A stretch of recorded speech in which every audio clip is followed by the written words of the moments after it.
In ons gesels oor die tema vasberade is vandag se gedagte teen alle verwagtinge. Kom ons lees Markus 10 vers 27. Jesus het reguit na hulle gekyk en gesê: "Vir mense is dit onmoontlik, maar nie vir God nie, want vir God is alles moontlik." Nou Jesus se disippels was baie verstom nadat Jesus pas die ryk jongman ontmoet het. Hoekom? Omdat die jongman die ewige lewe wou verkry.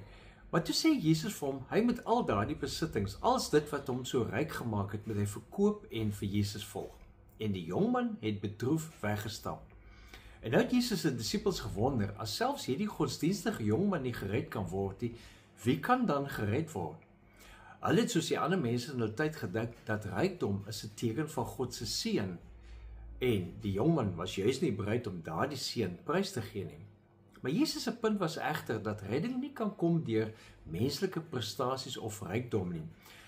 Redding kom slegs deur God se genade.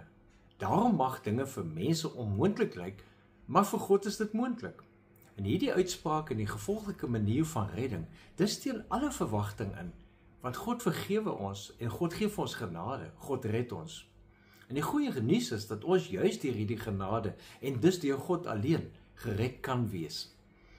Maar hierdie goeie nuus gaan verder, wat vir ons menslik gesproke onmoontlik lyk, soos 'n deur wat gesluit bly, omstandighede wat lyk asof dit nie kan verander nie. Dis nie 'n beperking vir God nie. Ons sien die hindernis, maar God gee die manier om daardie hindernis in 'n geleentheid te kan omskep.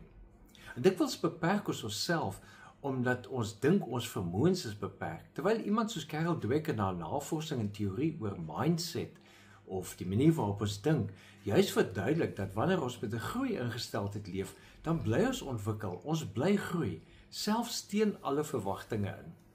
So kom ons onthou wie God is, en dat God nie beperk is deur omstandighede, of deur dit wat ons besit, of ons vermoëns, of wat vir ons selfs die onmoontlike lyk nie. Kom ons vra dat God ons sal help om te bly kyk met die geloof dat God dinge kan verander. En belangrik, vertel vir God van jou situasie wat dalk nou so onmoontlik mag lyk, want dit is nie vir God onmoontlik om iets daaraan te doen nie. Leef geïnspireerd.